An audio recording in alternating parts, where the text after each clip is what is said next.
داداش کجا؟ وایسا بینیم. دارم رد میشم دیگه. رد میشی؟ اینجا حوزه انتخاباتیه، اول رأی میدی بعد رد میشی. رأی نمیخوام بدم. نمیخوای بدی؟ یعنی چی؟ شدی نفوذی و عامل بیگانه میخوای ردم بشی؟ مگه نیدی مقام عظما گفت همه باید رأی بدن؟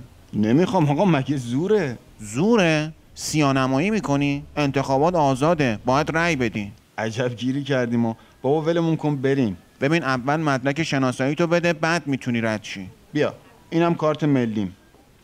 فقط کارت ملی نمیشه، شناسنامه هم لازمه. برو شناسنامه بیار. شناسنامه هم همراهمه ایناش. پاسپورت، عقدنامه، 10 قطعه عکس 6x4 تمام رنگی پشت سفید، رضایتنامه والدین، تعهد محضری و 3 تا ضامن معتبر کاسب هم لازمه. اینا که فکر نمی کنم لازم باشه، اما اینا رو هم آوردم اخوی. اصلا تو این همه مدرک رو واسه چی با خودت حمل میکنی؟ مشکوکی ها، اصلا ها کن ببینم. آقا من اهلش نیستم، این حرفا چیه؟ همینه که هست، میگم ها کن ببینم. من اصلا نظرم عوض شد، میخوام برم رأی بدم. به چه جوون رعنا و فهمیده ای.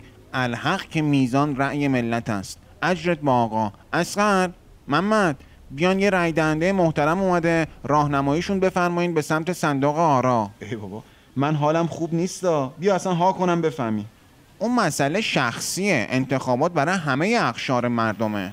خب حداقل بذارین برم از تو ماشین مدارک شناساییمو بیارم. بابا ما شما رو همینجوری هم قبول داریم اخوی، تو خودت سند و مدرکی. اصغر، محمد، کجا این پس؟ هموطن همیشه در صحنه حماسه ساز ما تشریف آوردن. بیا برو بمیر ببین بابا، نفله از این جنازت هم رد میشم. آدم اسکل.